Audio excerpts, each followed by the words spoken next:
Friends, నా పేరైతే నిత్య. ఈరోజు చెట్లు నాటుకున్నాము.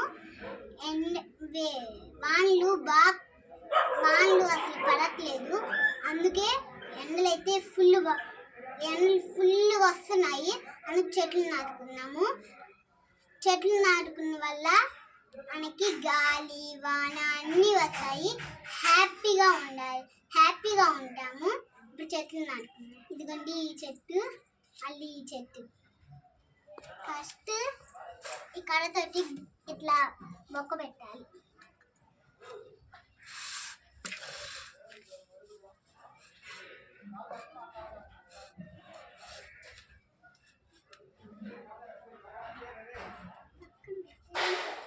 ఇదిగోండి ఈ రెండు చెట్లు నాటుతాము. ఇట్లా చేయాలి. అయిపోయింది. తర్వాత కొద్దిగా నీళ్ళు పోయాలి.